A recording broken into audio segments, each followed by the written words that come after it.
अष्टावक्र गीता का प्रथम अध्याय एक अद्भुत संवाद से शुरू होता है। विदेह राज्य के महाराज जनक, जो स्वयं एक ज्ञानी राजा थे, महर्षि अष्टावक्र से कुछ गहन प्रश्न पूछते हैं। यह प्रसंग बहुत रोचक है, क्योंकि एक तरफ राजसी ठाठ में रहने वाले राजा है और दूसरी तरफ एक साधारण वेश में एक महर्षि, जिनका शरीर 8 जगहों से टेढ़ा था। लेकिन इस शारीरिक विषमता के बावजूद अष्टावक्र जी के ज्ञान की गहराई असीम थी। जनक जी के प्रश्न आध्यात्मिक जीवन के मूल तत्वों को छूते हैं। वे जानना चाहते हैं कि ज्ञान की प्राप्ति कैसे हो, मुक्ति का मार्ग क्या है और वैराग्य कैसे जागृत होता है।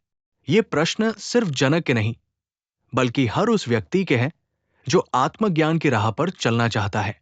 आज भी 21वीं सदी में ये प्रश्न उतने ही प्रासंगिक है। अष्टावक्र जी का उत्तर एक गहरी समझ प्रदान करता है। वे सबसे पहले विषयों के त्याग की बात करते हैं। जब वे कहते हैं कि विषयों को विष की तरह त्यागो, तो ये एक बहुत सटीक उपमा है। जैसे विष शरीर को नष्ट करता है, वैसे ही विषय वासनाएं आत्मिक चेतना को कुंद कर देती है। यहां विषयों का अर्थ है इंद्रियों के भोग, अति आसक्ति और भौतिक पदार्थों में लिप्तता। इसके बाद वे सकारात्मक गुणों की बात करते हैं। क्षमा, सरलता, दया, संतोष और सत्य को वे अमृत के समान बताते हैं। ये उपमा भी बहुत सार्थक है। जैसे अमृत अमरत्व प्रदान करता है, वैसे ही ये गुण आत्मा को अमर ज्ञान की ओर ले जाते हैं। क्षमा से मन के विकार दूर होते हैं, सरलता से जीवन सहज होता है, दया से हृदय विशाल होता है, संतोष से तृष्णा मिटती है और सत्य से आत्मबोध होता है। तीसरे श्लोक में अष्टावक्र जी ज्ञान के सर्वोच्च शिखर की ओर ले जाते हैं। वे बताते हैं कि मनुष्य का वास्तविक स्वरूप 5 महाभूतों से परे है। ये एक क्रांतिकारी विचार है। वे कहते हैं कि हम न पृथ्वी हैं, न जल, न अग्नि, न वायु और न ही आकाश। हम इन सब के साक्षी है चैतन्य स्वरूप। ये वेदांत का सार है, जो आधुनिक क्वांटम भौतिकी से भी मेल खाता है। ये ज्ञान एक यात्रा है जो बाहर से अंदर की ओर जाती है। पहले बाहरी विषयों का त्याग, फिर सद्गुणों का विकास और अंत में आत्म साक्षात्कार। ये मार्ग सरल नहीं है, लेकिन यही मुक्ति की ओर ले जाता है। आज के भौतिकवादी युग में, जहां लोग बाहरी सफलता और भोगविलास में खोए हुए हैं, अष्टावक्र जी का ये संदेश एक दीपस्तंभ की तरह है, जो हमें वास्तविक सुख और शांति का मार्ग दिखाता है। ये ज्ञान सिर्फ सैद्धांतिक नहीं है, बल्कि व्यावहारिक जीवन में उतारने के लिए है। जब कोई व्यक्ति इन सिद्धांतों को अपने जीवन में उतारता है, तब उसे वास्तविक आनंद और शांति की अनुभूति होती है। यही वो मुक्ति है जिसकी बात अष्टावक्र जी कर रहे हैं। बंधनों से मुक्ति, भ्रमों से मुक्ति और अंततः दुख से मुक्ति। आत्मज्ञान की यात्रा में सबसे महत्वपूर्ण है अपने वास्तविक स्वरूप को पहचानना। जब तक हम अपने को देह मानते हैं, तब तक हम बंधन में रहते हैं। लेकिन जैसे ही हम अपने चैतन्य स्वरूप को पहचान लेते हैं, वैसे ही मुक्ति का अनुभव होने लगता है। ये कोई दूर की बात नहीं है, ये अभी इसी क्षण संभव है। ये समझना बहुत महत्वपूर्ण है कि हम न तो ब्राह्मण हैं, न क्षत्रिय, न वैश्य और न शूद्र। हम किसी आश्रम से भी नहीं बंधे हैं। हमारी पहचान इन सामाजिक वर्गीकरणों से परे है। हम इंद्रियों की पहुंच से भी परे हैं। हमारा स्वरूप असंग है, निराकार है। हम इस सृष्टि के केवल साक्षी हैं। इस सत्य को जानकर हम वास्तविक सुख का अनुभव कर सकते हैं। और यह भी समझना आवश्यक है कि धर्म और अधर्म, सुख और दुख, ये सब मन की रचनाएं हैं। हमारा वास्तविक स्वरूप इनसे परे है। हम न करता है और न भोगता। ये एक महान सत्य है कि हम सदैव मुक्त हैं। ये मुक्ति हमारा स्वभाव है। इसे कहीं बाहर से प्राप्त नहीं करना है। जब हम गहराई से सोचते हैं, तो पाते हैं कि जीवन में जो कुछ भी होता है, वो एक नाटक की तरह है। जैसे सिनेमा में पर्दे पर कई दृश्य आते हैं, लेकिन पर्दा उनसे अछूता रहता है, वैसे ही हमारा चैतन्य स्वरूप सभी घटनाओं का साक्षी मात्र है। ये न किसी से जुड़ता है, न किसी से प्रभावित होता है। ये ज्ञान किसी बौद्धिक समझ तक सीमित नहीं है, इसे जीवन में उतारना है। जब हम अपने को शरीर, मन और बुद्धि से अलग देखना शुरू करते हैं, तब एक अद्भुत शांति का अनुभव होता है। जैसे कोई व्यक्ति भीड़ में खड़ा होकर भी भीड़ से अलग हो सकता है, वैसे ही हम संसार में रहते हुए भी संसार से निर्लिप्त रह सकते हैं। इस ज्ञान को प्राप्त करने के लिए किसी विशेष योग्यता की आवश्यकता नहीं है, नहीं किसी विशेष स्थान या काल की।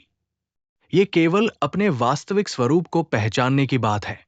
जैसे कोई व्यक्ति अंधेरे में रस्सी को सांप समझ ले और डर जाए, लेकिन जैसे ही प्रकाश आता है वो अपनी भूल को समझ जाता है।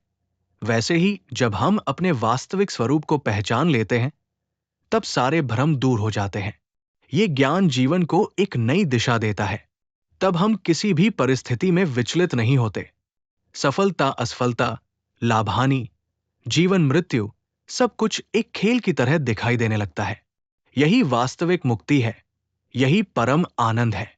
इस स्थिति में व्यक्ति सदा प्रसन्न रहता है, क्योंकि वह जानता है कि उसका वास्तविक स्वरूप सदा मुक्त है, सदा आनंदमय है।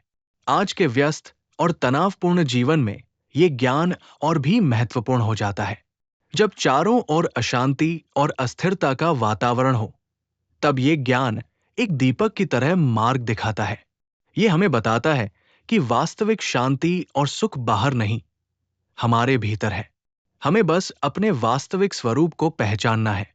आत्मज्ञान की इस गहन यात्रा में हमें सबसे महत्वपूर्ण बात ये समझनी है कि हम इस संपूर्ण सृष्टि के एकमात्र साक्षी हैं। ये एक ऐसा सत्य है जिसे समझने पर सारी उलझनें स्वतः ही सुलझने लगती है। जब हम इस विश्व को देखते हैं, तो वास्तव में एक ही चैतन्य सब कुछ देख रहा होता है। लेकिन हमारी भ्रांति यह है कि हम दृष्टा और दृश्य को अलग अलग मान लेते हैं। ये भ्रम ही हमारा सबसे बड़ा बंधन है। जैसे कोई व्यक्ति दर्पण में अपना प्रतिबिंब देखकर उसे अलग मान ले, वैसे ही हम भी अपने वास्तविक स्वरूप को भूलकर अपने को कर्ता मान लेते हैं। ये मैं करता हूं का भाव एक विषधर सर्प के समान है, जिसने हमें डस लिया है। लेकिन इस विष का अमृत ये ज्ञान है कि मैं करता नहीं हूं। जब हम इस अमृत का पान करते हैं, तब असीम सुख की अनुभूति होती है। हमारा वास्तविक स्वरूप शुद्ध चैतन्य है। ये दृढ़ निश्चय ही वो अग्नि है जो अज्ञान के घने जंगल को भस्म कर देती है। जैसे सूर्य के उदय होते ही अंधकार स्वतः नष्ट हो जाता है, वैसे ही इस ज्ञान के उदय होते ही अज्ञान का अंधकार मिट जाता है। तब व्यक्ति सारे शोकों से मुक्त होकर परम आनंद का अनुभव करता है। ये समझ एक क्रांतिकारी परिवर्तन लाती है। जब हम जानते हैं कि हम एक शुद्ध चैतन्य हैं, तो सारी सीमाएं टूट जाती है। ये ज्ञान किसी सैद्धांतिक समझ से कहीं आगे है। ये एक जीवंत अनुभव है जो हमारे समस्त अस्तित्व को बदल देता है। जैसे बर्फ पिघलकर जल बन जाती है, वैसे ही हमारी सारी दुविधाएं इस ज्ञान में विलीन हो जाती है। ये एक ऐसी यात्रा है जो बाहर से अंदर की ओर जाती है। जब हम अपने भीतर झांकते हैं, तो पाते हैं कि वहां न कोई करता है, न भोगता। वहां केवल शुद्ध चैतन्य है जो सबका साक्षी है। ये साक्षी भाव ही मुक्ति का द्वार है।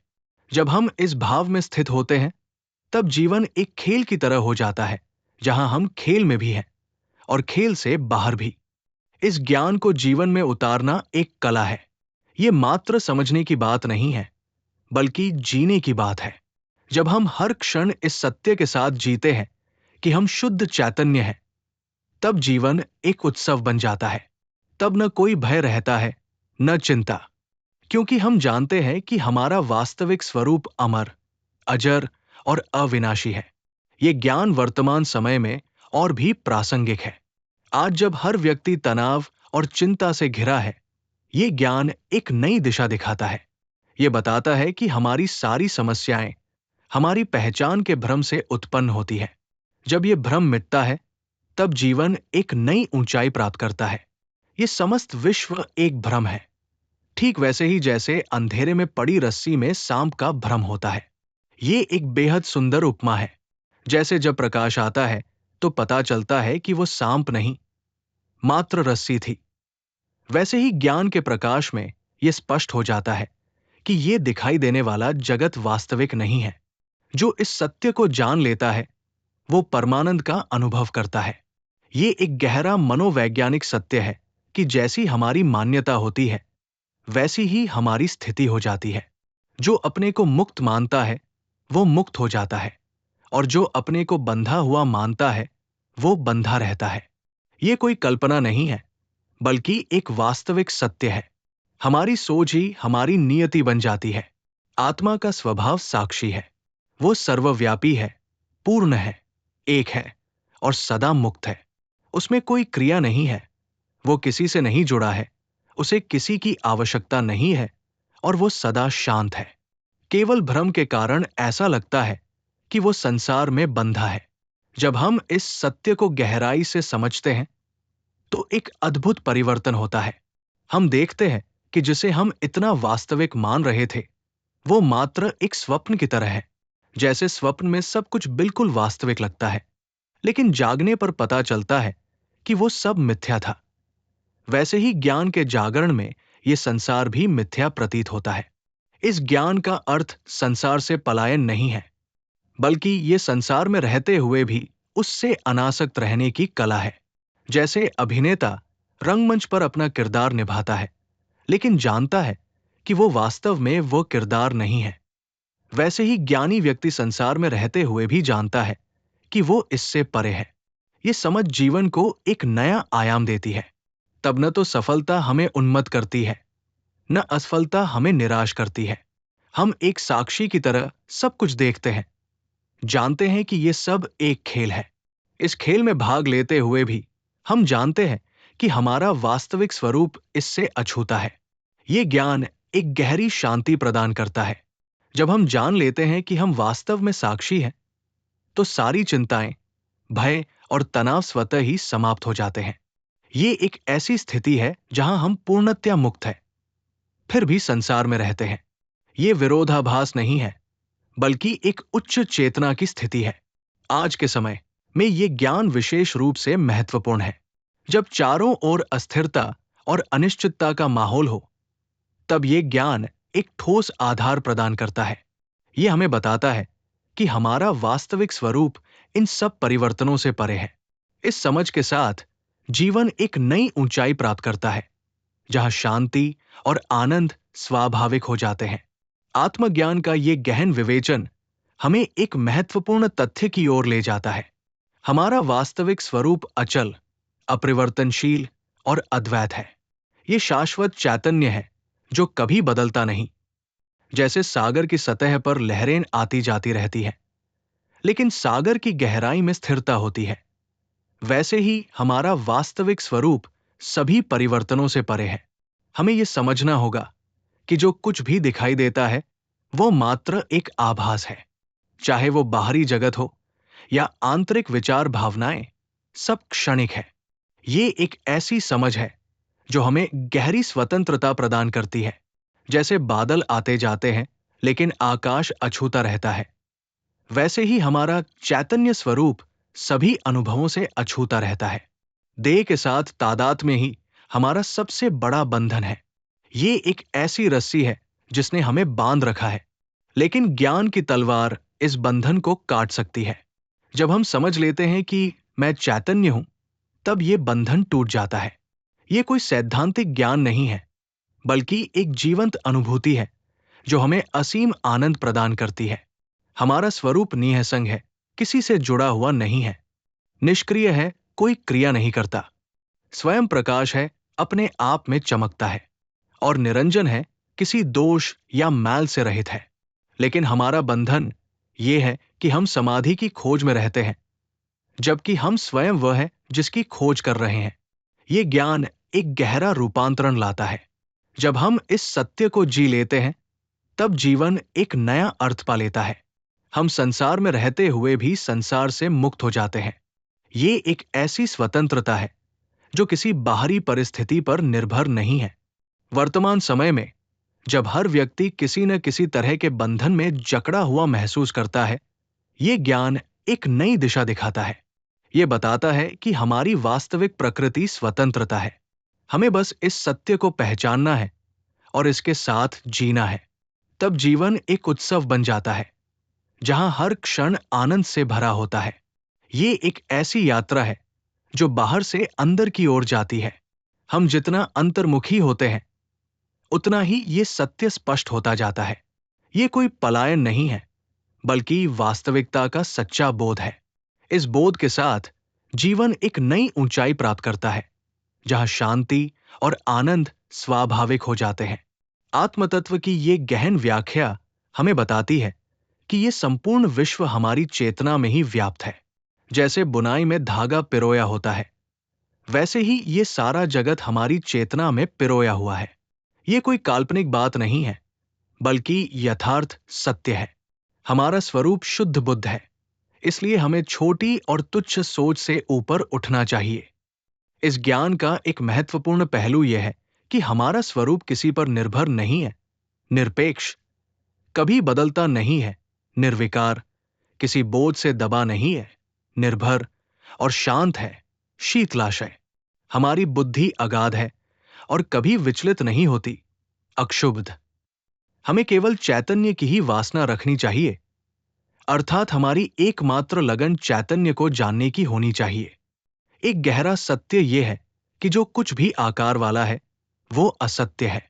केवल निराकार ही सत्य और अचल है। ये ज्ञान इतना शक्तिशाली है कि जब कोई इसे वास्तव में समझ लेता है तो उसका पुनर्जन्म नहीं होता। ये मुक्ति का परम ज्ञान है। ये समझ हमारे जीवन को एक नया आयाम देती है। जब हम जानते हैं कि सारा विश्व हमारी चेतना में है, तो भय और चिंता स्वतः ही समाप्त हो जाते हैं। ये कोई दार्शनिक सिद्धांत मात्र नहीं है, बल्कि एक जीवंत अनुभव है जो हमारे पूरे अस्तित्व को बदल देता है। जब हम इस सत्य के साथ जीते हैं, तो जीवन एक गहरी शांति से भर जाता है। हम संसार में रहते हुए भी उससे अप्रभावित रहते हैं। ये एक ऐसी स्थिति है जहां हम पूर्णतया मुक्त हैं, फिर भी अपने कर्तव्यों का पालन करते हैं। ये विरोधाभास नहीं है, बल्कि एक उच्च चेतना की स्थिति है। इस ज्ञान का व्यावहारिक महत्व आज के समय में और भी अधिक है। जब संसार अस्थिरता और अनिश्चितता से भरा हो, तब ये ज्ञान एक मजबूत आधार प्रदान करता है। ये हमें बताता है कि हमारा वास्तविक स्वरूप इन सब परिवर्तनों से परे है। ये एक ऐसी समझ है जो जीवन को नई दिशा और अर्थ प्रदान करती है। जिस प्रकार एक दर्पण, आईना होता है, उसमें जो भी वस्तु सामने होती है उसका प्रतिबिंब पूरी तरह से उसी के भीतर दिखाई देता है। वो प्रतिबिंब न केवल दर्पण के केंद्र में होता है, बल्कि उसके चारों ओर भी फैला होता है। उसी प्रकार ये शरीर भी एक माध्यम की तरह है जिसमें परमेश्वर, परम आत्मा व्याप्त है। वो केवल हृदय में ही नहीं, बल्कि इस संपूर्ण शरीर के प्रत्येक अंश में समान रूप से स्थित है। यदि हम एक घड़ा, मटका लें, तो उसके अंदर भी आकाश होता है और बाहर भी आकाश फैला होता है। घड़ा चाहे कहीं भी रखा जाए, उसका आकाश से संबंध बना रहता है। जब तक घड़ा मौजूद है, तब तक उसमें भीतर बाहर का आकाश भिन्न दिखाई देता है। लेकिन जैसे ही घड़ा टूट जाता है, तब अंदर बाहर का भेद मिट जाता है और सब एक हो जाता है। इसी प्रकार ये शरीर एक घड़े के समान है। शरीर की सीमाओं के कारण हमें लगता है कि हमारी आत्मा अलग है और परमात्मा अलग है, लेकिन वास्तव में वे सदा से एक ही है। ब्रह्मा निरंतर और नित्य, अविनाशी है। वो हर प्राणी के भीतर और बाहर समरूप रूप से स्थित है।